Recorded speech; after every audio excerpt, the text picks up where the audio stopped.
Oke, ada satu lagu yang sering banget sekarang lagi keputar di, sosmed, muncul terus di FYP.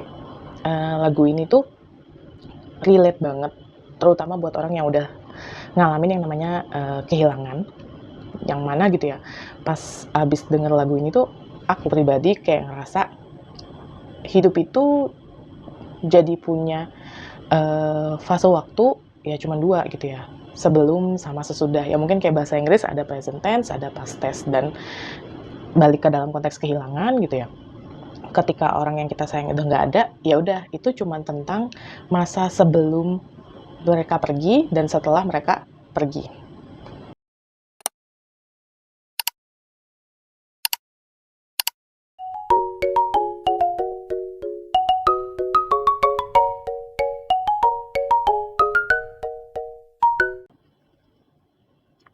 Halo semuanya, Assalamualaikum warahmatullahi wabarakatuh. Balik lagi bareng Mama Dea Bahagia Kid, karena bahagia bukan cuma tentang hasil, tapi juga perjalanan. Dan sayangnya gitu ya, yang namanya perjalanan hidup itu nggak selalu tentang happy-happy, bahagia, ketawa. Kadang juga untuk kita tahu apa itu bahagia, kita juga ngerasain yang namanya sedih, tangis, luka, dan juga termasuk salah satu yang pengen aku bahas, yaitu tentang kehilangan. Nah, kali ini tuh buat ngebahas masalah kehilangan, aku pengen ngaitin sama satu lagu yang lagi ngehits banget sekarang gitu ya. Ternyata juga ya yang membawakan lagu ini juga bukan sosok baru gitu ya di dunia musik Indonesia. Jadi ini tuh lagunya Ari Lesmana sama In Now yang judulnya Sesi Potret. Nah, buat nyari bahan reaksi kan aku nyari material juga nih kira-kira apa ya gitu ya, selain dari sisi aku pribadi yang bisa aku bawa dan bermanfaat. Nah, awalnya aku ketemu tuh pendapatnya dari Ariel Noah. Aku stitch ya. Sesi potret. Akan banyak orang yang relate sama liriknya. Enggak, kalau gengsi enggak. Apa nih? And now featuring Ardus Mana. Kalau gue bilang mungkin kekuatannya lagu ini, si liriknya itu bisa relate sama banyak orang pasti. Kalau gue bilang nada juga enak, musiknya juga oke. Duetnya juga enak banget suaranya, perpaduan suaranya. Kali ini sudah lumayan. Enggak, kalau gengsi enggak. Bukan gengsi, enggak terbiasa. Jadi kalau dibilang gengsi sih bukan gengsi sih. Relate gua sama lagu ini, menurut gua gini, apa si liriknya menurut gua sangat spesifik. Kalau relate sama orang tua yang meninggal ada relate-nya, tapi akan banyak orang yang relate sama liriknya. Good luck.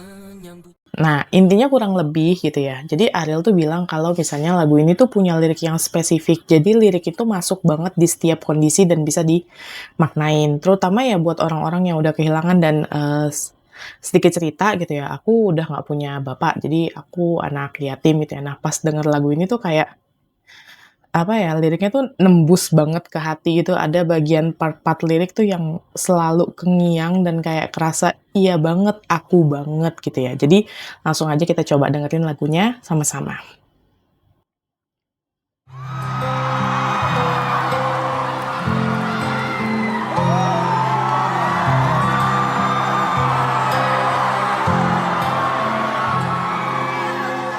Tahun lalu berjuta alasanku,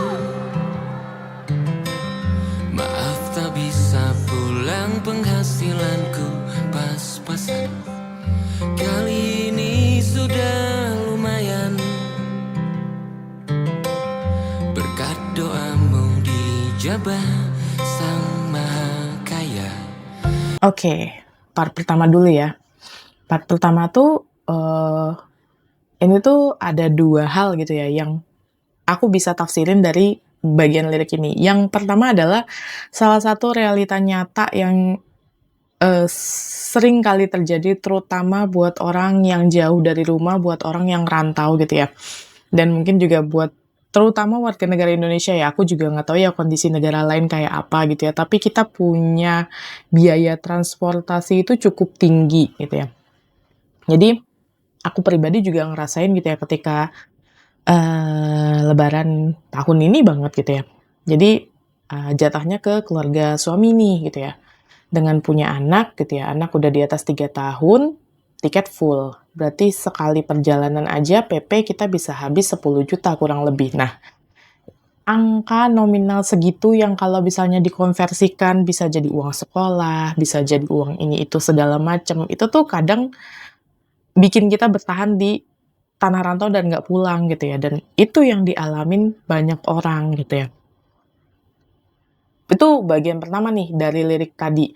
Yang bagian kedua itu kayak, mmm, kita ngelakuin rutinitas harian, kita kerja gitu ya, 7 to 5, terus ada masa satu titik, kita ngerasa kita berhasil nih, kita bergerak, kita ada di titik yang sedikit lebih naik. Nah, selain dari usaha atau effort kita gitu ya, itu tuh ada loh doa orang tua gitu ya yang ngiringin. Jadi kayak itu tuh bukan melulu terkait tentang, kehebatan kita, tapi tuh ada gitu ya, sepertiga malam orang tua mungkin bangun mendoakan, atau entah lagi sambil beraktivitas apa, orang tua mendoakan gitu ya. Makanya kayak sering-sering deh minta doa sama orang tua. Nah, karena aku kan muslim ya, jadi, Nabi Muhammad SAW aja bahkan pernah bilang gitu ya, 3 doa yang mustajab itu gitu ya, satu doa orang teraniaya, jadi hati-hati jangan sampai nyakitin hati orang gitu ya.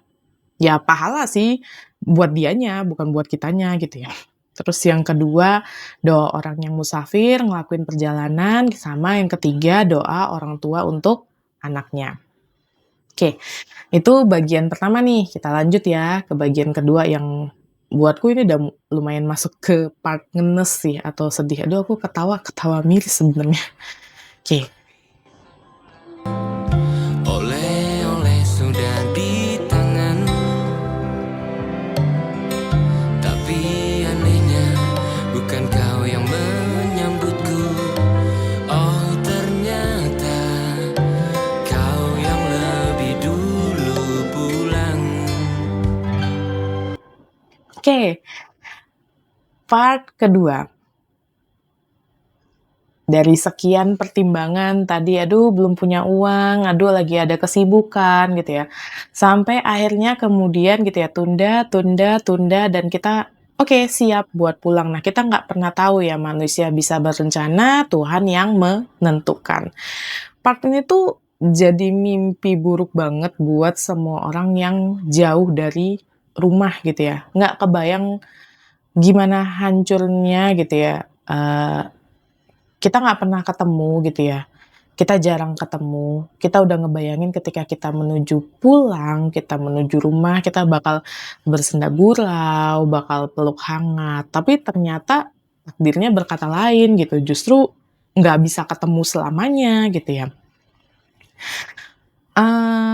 Dan ini tuh justru sebenarnya gitu ya, part ini tuh jadi teguran sih, kayak kalau bisa diupayakan pulang deh, ketemu, selalu bertukar, kabar gitu ya, jangan sampai gitu ya, ya itu kitanya menuju ke satu titik gitu ya, ternyata orang yang di titik itu udah nggak ada dan kita jadi ngalamin apa yang ada di lirik ini gitu ya. Dan secara pribadi gitu ya pengalamanku, ketika kita udah kehilangan orang yang kita sayang, dalam case ini kan aku udah nggak punya bapakku ya gitu ya, dan aku anak rantau.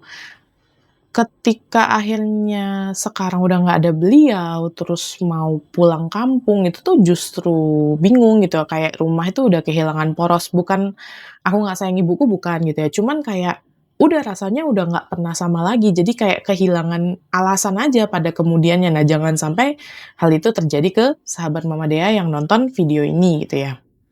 Oke, kita lanjut ke highlight-nya, refnya. Ku bertamu ke rumah barumu, tak ada kamu, hanya papan dan namamu. Oh, hanya papan dan Mana ocehan wewangian khasmu. Jarak ini terlalu jauh, kalau rindu aku tak mampu. Oke. Nggak jelas banget ya part ini gitu ya. Ketika gimana ya, sebenarnya kan, makam itu ya maaf kata gitu ya, pada akhirnya kan orang yang kita sayang, yang dikubur, itu kan juga jatuhnya terurai di tanah gitu ya. Tapi pada akhirnya gitu ya, makam itu jadi satu titik, jadi satu harapan terakhir buat kita bisa ngebayangin lah gitu ya, kita ketemu sama orang yang, kita sayang gitu ya. Bahkan jadi sering banget ada yang bilang kalau kita udah ngerasa kehilangan, kalau kita udah ditinggal orang gitu ya, sahabat Mama Dea, makam tuh udah jadi nggak menakutkan lagi. Biasanya kan makam kan identik sama hal-hal mistis atau horor gitu ya. Nah, jadi kayak ketika aku pulang kampung pun gitu ya, listku tuh bukan lagi misalnya mau, jalan ke tempat makan mana nih yang enak gitu ya, atau nostalgia kemana enggak, tapi ke makam bapak terlebih dahulu. Terus, eee, di lirik ini tuh ada bilang, "Mana ocehan wewangian khasmu." Kalau pengalaman pribadiku gitu ya, bapakku tuh bukan tipe orang yang bawel. Malah justru tapi ya gitu, begitu beliau udah nggak ada, tiap kata yang pernah dulu sering beliau ucapin, tiap tanya yang walaupun nggak ada nada nyebelinnya kayak, "Udah malam, Dek, pulang." Atau ya nada-nada perhatian kayak misalnya, "Dek, bangun, Dek, makan," gitu kan, aku anak terakhir ya. Itu tuh jadi gitu ya, suara-suara yang aku rindukan banget, suara-suara yang aku coba inget banget gitu ya, jangan sampai aku lupa gitu ya. Aku takut aku lupa seiring dengan berjalannya waktu. Dan di bagian mana wewangian khasmu gitu ya. Nah, ini aku ngutip nih. Jadi aku lihat pas itu gue tuh bilang, "Iya sih emang tiap orang itu orang tua tuh punya wangi khas." Ada misalnya ibu masak di dapur, bau bumbu dapur gitu ya. Nah, kalau buat aku gitu ya, bapakku itu gitu ya, itu kan kerjanya di bagian, produksi gas. Jadi kayak bau keringatnya nyampur sama bau besi gitu ya, kadang bau oli, itu tuh jadi, kayak bau yang, apa ya, kalau dikasih kesempatan tuh mungkin aku bakal resapi tiap saat, detik itunya gitu ya.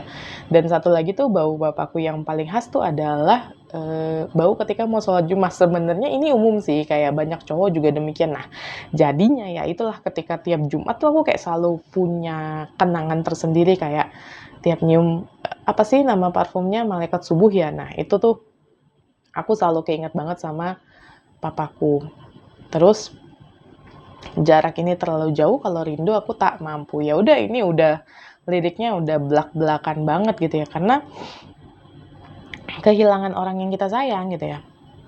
Itu tuh jadinya adalah rindu yang paling kejam, rindu yang jalurnya udah keputus, rindu yang nggak bisa ketemu, rindu yang nggak ada jawabannya, rindu yang nggak bakal ketemu ujungnya gitu ya.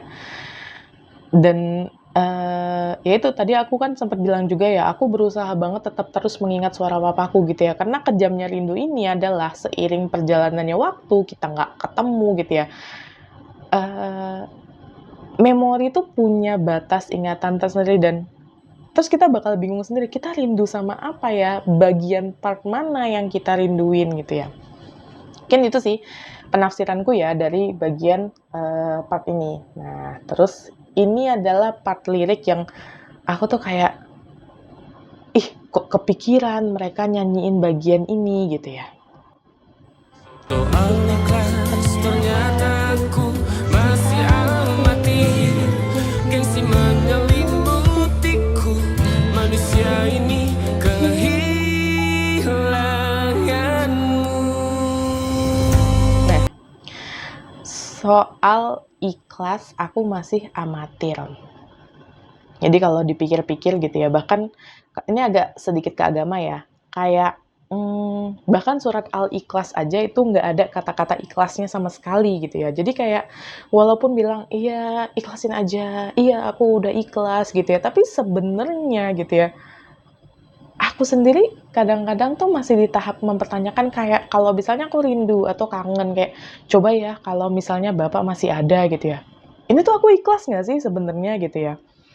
Dan, eee, papaku tuh meninggal di 2021, berarti udah hampir 5 tahun. Rasanya tuh tetap sama gitu ya. Jadi kayak pas dibilang soal ikhlas ternyata aku amatir, iya ya, mau 5 tahun, mau 10 tahun, kayak mau bertahun-tahun gitu, akan ada selalu momen yang kayak hati tuh kayak diremes gitu, kayak, gimana ya gitu ya, kayak ada satu adalah fase-fase kehidupan yang kayak kita jadi berandai-andai, coba ya, orang ini ada lagi gitu ya di kehidupan kita. Terus di part gengsi menyelimutiku, manusia ini kehilangan. Nah, gengsi itu sebenarnya tafsirannya bisa banyak sih. Tapi kalau aku pribadi lebih ke ngertiin gengsi itu sebenarnya kayak kecanggung. Nah, buat aku gitu ya sama bapak gitu ya. Di keluargaku sih, mungkin ada ya sahabat Mama Dea yang juga punya kultur keluarga yang sama, tapi di keluarga tuh kayak jarang banget kayak bilang, "Makasih ya," gitu ya, "Aku sayang banget sama kamu," kayak gitu. Mengungkapkan isi hati kita gitu ya. Nah, karena kita ngerasa itu clingy, kita nggak pernah ngelakuin itu. Jadi, aku tuh langsung kayak, eee, ternyata gitu ya, aku nggak sempet. Ternyata aku mengucapkan itu justru di depan, batu nisan papaku, "Makasih ya Pak, udah ngebesarin Yati selama ini." Selama beliau hidup, aku kehilangan momen itu untuk bener-bener bilang, "Pak, Yati sayang sama Bapak, Pak, makasih." Nah, jadi gitu ya sahabat Mama Dea yang nonton gitu ya, rengkuh momen terbaik kamu sebanyak-banyaknya sama orang yang kamu sayang gitu ya. Ungkapin perasaan kamu, jangan sampai di kemudian hari nyesel ya. Tapi yang namanya kehilangan tuh pasti juga beriring sama penyesalan sih, kayak ada aja lah pasti yang, kayak seandainya tuh, itu mutlak banget lah. Oke, kita lanjut ya. Ini si instrumennya, aku cepetin aja. Nah, ini sih kenapa dia dibikin judul lagunya Sesi Potret ya. Dia ngambil analogi pas part foto keluarga mungkin. Sesi potret. Sesi potret yang selalu ku benci. Aneh rasanya kau tak di sini. Susunan barisannya tak sama lagi. Oh, satu, dua, tiga. Ini nyata kau telah pergi. Nah, di sini aku mencoba, mengartikan gitu ya. Ada dua pribadi nih, yang satu dia memang nggak suka difoto, yang satu dia nggak suka ribetnya ketika proses foto, terutama foto keluarga, terus ngelibatin orang banyak, apalagi misalnya ada anak-anak. Itu drama tersendiri, itu riuhnya tersendiri, belum lagi misalnya bahasan, "Aduh kita mau pakai baju apa? Aduh kita mau pakai jilbab senada atau gimana," gitu ya. Cuman di balik keriuhan itu yang aku alami gitu ya, kita tuh bakal puas banget ketika akhirnya punya memori, punya, ini kita bareng-bareng nih terabadikan di, foto gitu ya. Nah, dan, aku tuh bahkan pernah gitu ya pas itu takziah gitu ya, ada pimpinanku di kantor baru aja kehilangan suaminya. Nah, terus pas aku bilang, "Ibu kok tegar banget sih?" Aku bilang gitu. Terus beliau bilangnya gini, "Ya gimana," gitu kan. Tapi, saya bersyukur sih saya sama suami punya banyak banget foto. Jadi kayak, oke itu tuh jadi kayak, pengingat untuk diri sendiri kayak, nggak masalah kok gitu ya ngabadiin momen, yang penting nggak kehilangan jangan kesibukan di fotonya gitu ya, tapi kayak nggak apa-apa kok moto-moto kalau misalnya di, momen-momen kita lagi ngumpul bareng gitu untuk mengabadikan kenangan. Nah, masalah sesi foto itu juga yang kemudian mengingatkan kalau, ada yang beda nih sama formasinya. Nah, aku tuh kayak lebaran tahun ini gitu ya, itu baru banget foto keluarga.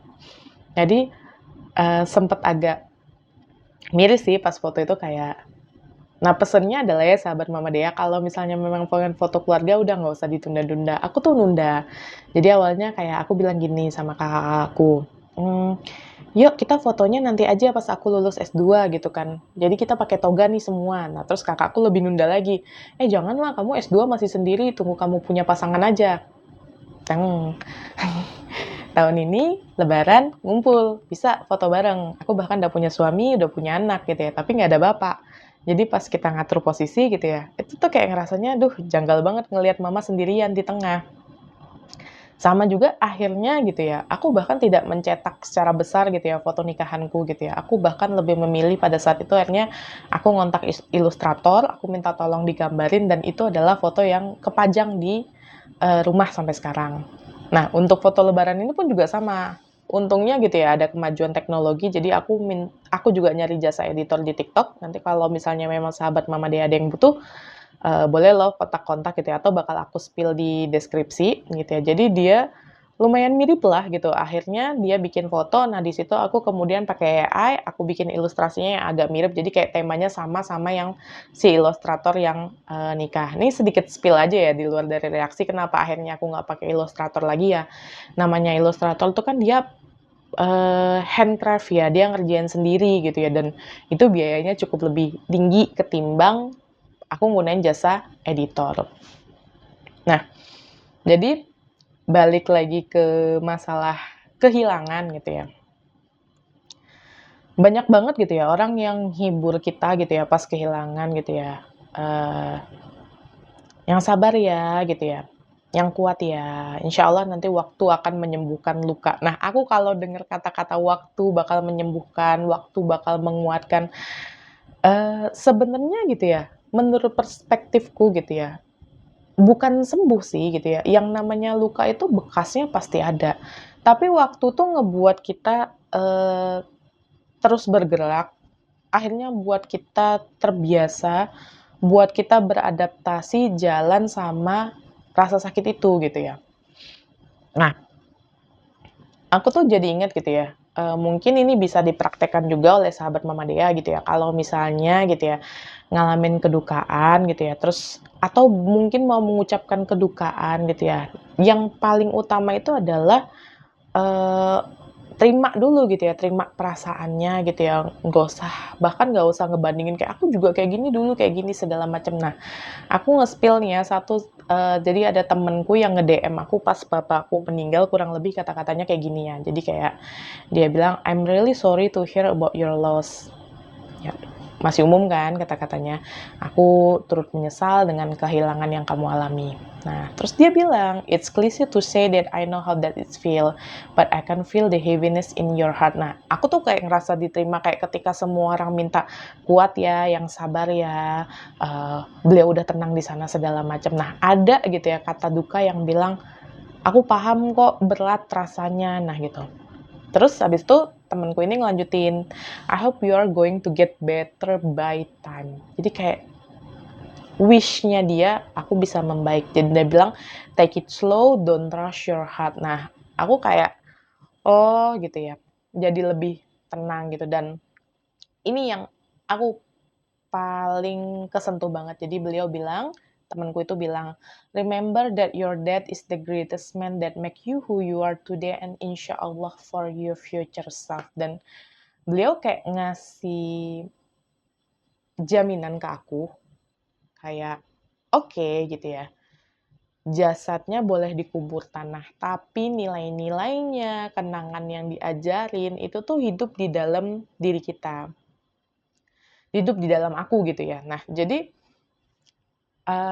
aku tuh langsung merasa, oh sebenarnya orang yang kehilangan itu bukan cuman jadi pihak yang tersakiti ya, pada akhirnya kemudian orang yang kehilangan tuh bisa dibilang kalau bahasa puitisnya jadi penjaga api kenangan gitu. Tugas kita tuh berusaha mengingat mereka, terus berusaha untuk bagaimana orang lain akhirnya merasa mereka tetap hidup nilai-nilai yang mereka bangun. Aku tuh sangat berharap banget ketika misalnya kenalan papaku, terus kemudian ketemu aku, terus bilang, "Ih, pasti bangga ya Pak Rijal lihat anaknya kayak sekarang," gitu ya.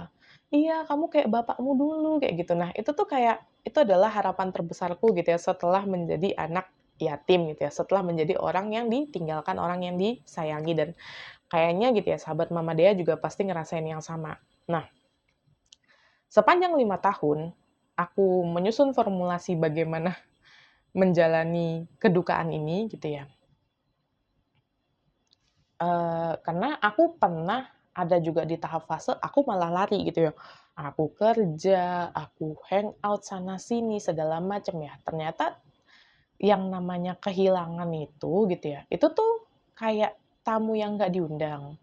Tapi juga nggak mungkin diusir gitu ya, nggak sopan. Jadi kita cuma bisa bukain dia pintu, kita cuma bisa suruh dia duduk, hidangin, tunggu sampai dia selesai, waktunya dia bakal pulang dengan sendirinya. Nah, jadi setidaknya gitu ya, sahabat Mama Dea, semoga, video ini bisa ngebantu gitu ya. Jadi ada 3 kunci nih yang aku pegang gitu ya, yang bisa aku cobalah bangkit berdiri lebih tegak sebagai orang yang udah ngalamin kehilangan. Terima dulu kalau normal yang lama, fase hidup yang lama udah selesai, jadi nggak bisa kembali lagi, mau kayak apapun, nangis, guling-guling segala macem, itu nggak bakal ada lagi fase yang dulu. Jadi coba susun rutinitas normal yang baru. Yang kedua gitu ya, ketimbang, berkutat terlalu lama dengan rasa bersalah, rasa penyesalan gitu ya, jadi coba ubah emosinya lebih ke rasa, setidaknya aku sudah menghabiskan waktu dengan beliau. Coba ingat lagi momen-momen yang baiknya aja, momen-momen yang bahagianya aja. Terus yang ketiga, yang tadi paling utama adalah lanjutin warisan mereka, lanjutin nilai-nilai baiknya gitu ya. Nah, kadang gitu ya, yang sering terjadi ketika orang mengalami kedukaan atau kehilangan tuh dia ngerasa dia udah nggak pantas lagi bahagia. Padahal gitu ya, sebenarnya kalau misalnya kita bahagia, bahkan kita ngebahagiain orang lain, kita nyebarin kebaikan, atau kita nolong orang lain secara tulus, itu tuh sebenarnya gitu ya, ada perpanjangan tangan gitu ya, ada cara-cara dari orang-orang yang udah, kita anggap pergi, meninggal gitu ya, hidup kembali lewat perilaku kita gitu ya. Oke, jadi kalau misalnya sahabat Mama Dea gitu ya, yang lagi berjuang melewati fase kehilangan yang luar biasa berat, kalian nggak sendiri, insya Allah badai pasti berlalu. Jadi dan, karena ini video reaksi juga gitu ya, aku saranin gitu ya, coba dengerin deh lagu Aris Lesmana sama Enau ini pelan-pelan gitu ya, untuk menerima normal versi orang kehilangan itu kayak apa. Oke, aku pamit undur diri dulu, semoga kontennya bermanfaat. Kalau misalnya kamu, suka sama konten yang kayak gini gitu ya, bisa like gitu ya, bisa juga subscribe. Selain ini juga bakal ada konten-konten lain yang erat sama kehidupan pribadi gitu ya. Oke, dadah semuanya. Assalamualaikum warahmatullahi wabarakatuh.